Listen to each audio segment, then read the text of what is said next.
मित्रों नमस्कार। शिव शिवा ज्योतिष एवं प्राच्य विद्या अनुसंधान केंद्र में आपका स्वागत है।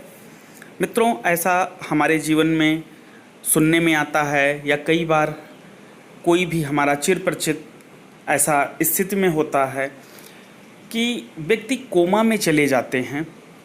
ऐसा अक्सर अपने चिर परिचित में या कहीं पर भी सुनने में आ सकता है। तो वैसी हालत में डॉक्टर के जो प्रबंधन होते हैं, जो उनके इलाज होते हैं, वो कोई काम नहीं कर पाते हैं। व्यक्ति लंबे समय तक कोमा में रहता है।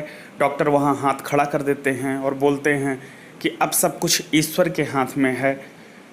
कभी कभी व्यक्ति 1% केसों में वापस आ जाते हैं, ठीक हो जाते हैं, नहीं तो फिर व्यक्ति ठीक नहीं होते हैं और कुछ महीनों, दिनों, सालों बाद उनकी मृत्यु हो जाती है।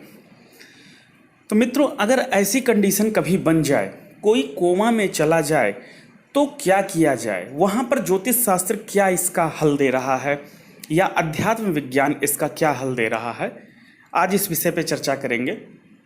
मित्रों, पहली चीज़ तो ये विधि सिर्फ तब काम करेगी जब व्यक्ति की उम्र मध्य उम्र में हो या कम उम्र में हो। अधिक उम्रों के व्यक्तियों पर यह विधि काम नहीं करेगी, क्योंकि एक ना एक दिन हर व्यक्ति को तो मृत्यु होनी ही है। वहाँ पर ना कोई मंत्र काम करेगा, ना कोई यज्ञ काम करेगा, ना ही तो कोई अन्य विधि विधान काम करेंगे।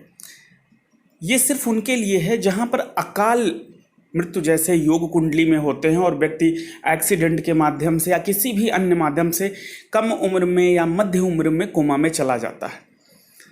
तो यहाँ पर क्या किया जाएगा? ये अनुभूत प्रयोग है, ये प्रयोग हुआ है, कहीं पर किया गया है और इसका सफल परिणाम सामने आया है।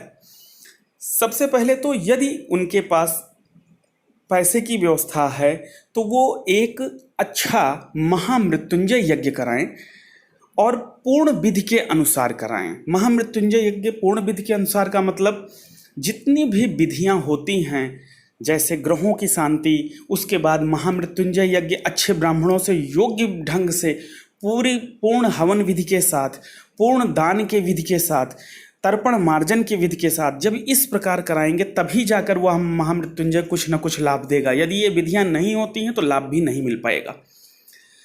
दूसरी चीज, यदि व्यक्ति के पास इतना समय, पैसा या ऐसी स्थिति में व्यक्ति को योग्य व्यक्ति नहीं मिलते हैं करने वाले, तो वैसी कंडीशन में सबसे अच्छा और बिना किसी खर्चे का आसान एक उपाय है कि महामृत्युंजय मंत्र का लिरिक्स ले लें। आमतौर पर यूट्यूब पे मिल जाता है, जिस पे सिर्फ और सिर्फ महामृत्युंजय मंत्र चल रहा हो, स्पष्ट मंत्र जिसमें हो वही धुन लेनी है और उसको जो पेशेंट है उसके कान में ईयरफोन के माध्यम से लगा दें और बहुत हल्का साउंड रखेंगे। इतना हल्का साउंड रखेंगे कि उस व्यक्ति को परेशानी ना हो।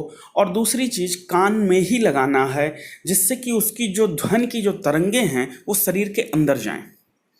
इस तरीके से सुबह, दोपहर, शाम, रात कई राउंड ये चीज़ करें तो एक राउंड में कम से कम 1008 बार या 108 बार ये धुन उनके शरीर में जरूर जानी चाहिए। जितना ज़्यादा धुन जाएगी, शरीर के अंदर जो सुप्त चीज़ें हैं वो जागृत होने लगती हैं।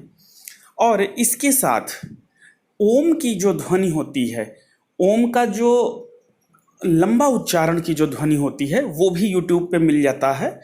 उसकी भी ध्वनि ज़्यादा नहीं, सिर्फ 108 बार दिन भर में 24 घंटे में दी जाए और महामृत्युंजय की ज़्यादा से ज़्यादा दी जाए। इस तरीके से ये जो ध्वनियाँ हैं ये जब उनके शरीर में जाएंगी तो शरीर के अंदर जो सुप्त हो गई ऊर्जा है, जो ऊर्जा शांत हो गई है, मस्तिष्क की जो तरंगें पूरी तरह शांत हो गई हैं, वो ऊर्जा शक्ति फिर से जागृत होने लगती है।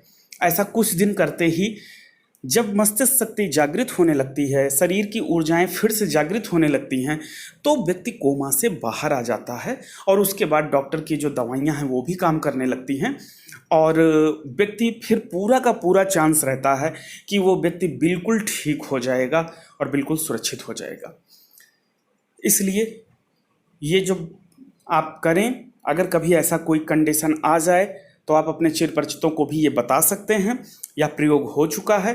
इसके लिए आप अपने डॉक्टर से संपर्क कर सकते हैं, उनसे बात करके, और ऐसा करिए। लेकिन यहाँ पर जो ध्वनि है वो बहुत ही हल्की देना है, ज़्यादा नहीं देना है कि पेशेंट को परेशानी हो। आज के लिए इतना ही, आगे फिर कभी अन्य किसी विषय पर चर्चा करेंगे। जय महादेव।